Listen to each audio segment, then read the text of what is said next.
Mais uma semana do novo governo de Donald Trump, muitas notícias acontecendo, sempre uma surpresa nova, e isso é algo que nós vamos ter que nos acostumar, quem gosta e quem não gosta do atual presidente americano. Mas um ponto muito importante que chamou muita atenção de muita gente ao longo dos últimos dias, especialmente dessas últimas 2 semanas, é a questão das tarifas e a aplicação dessas tarifas em países como Canadá, México, China e, num prazo bem curto, o Brasil. Por que isso é muito importante? Primeiro, que o Trump acredita que as tarifas elas são um mecanismo, ela funciona como um mecanismo essencial e importante para estimular a indústria interna e a economia americana. Agora, uma pesquisa recente mostrou que inúmeros americanos não entendem bem como funciona a questão das tarifas. Muitos acham que quem paga a tarifa é o exportador e não o importador, e assim não compreendem muito bem por que determinados produtos vão se tornar mais caros e um princípio inflacionário vai surgir a partir daí. Então, a questão das tarifas ela ainda é muito complexa, mas ela não é totalmente compreendida, principalmente entre os eleitores de Trump. E o uso da questão das ameaças de tarifa por parte do Trump, elas também estão um pouco confusas nesse início. Por exemplo, em relação ao México, o presidente ele anunciou uma tarifa de 25% no dia 1º de fevereiro, com toda pompa, com toda força, com várias semanas de antecipação, ameaça, aquela tensão, aquele drama crescendo em relação a isso.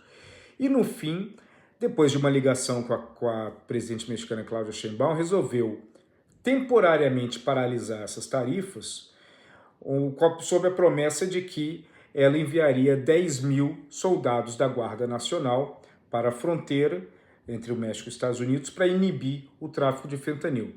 O ponto importante é que, basicamente, ela prometeu tudo que ela já está fazendo e que o governo americano tinha consciência disso.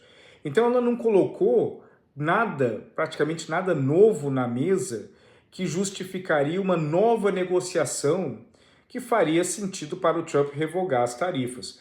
Isso mostra que o Trump ele entende que as negociações, no seu modo de negociar, elas funcionam de uma forma muito particular, onde ele faz uma ameaça muito grande, mas não é o primeiro exemplo nesse governo, onde ele aceita uma contrapartida muito pequena para tirar a ação que ele iria executar. Por exemplo, em relação à Colômbia, ele desenvolveu um bate-boca, foi muito intenso com o presidente Gustavo Petro da Colômbia, onde ele ameaçou não só tarifas, mas também revogar o visto de vários funcionários colombianos que já trabalham em órgãos multilaterais nos Estados Unidos, mas também que viajariam da Colômbia para os Estados Unidos, em troca de que a Colômbia simplesmente aceitasse o pouso do avião com imigrantes colombianos que estavam sendo deportados. Então, as vitórias elas são muito curtas e muito pequenas, mas isso mostra um modus operandi muito importante do Trump. E isso vai ser uma norma ao longo do governo, onde as ameaças vão ser muito grandes, os retornos serão relativamente pequenos, e com isso o Trump, que é um mestre da narrativa, vai conseguir convencendo a sua população, principalmente o seu eleitorado, de que essas vitórias são maiores do que na prática são. Tanto na questão de imigração, a quantidade de imigrantes que o Trump deportou desde o início do governo, se ele seguir nesse mesmo ritmo, no fim do governo ele vai ter deportado menos do que o governo Biden. Então é importante levar em consideração isso e o poder da narrativa que o Trump tem. Até a próxima semana, um abraço a todos.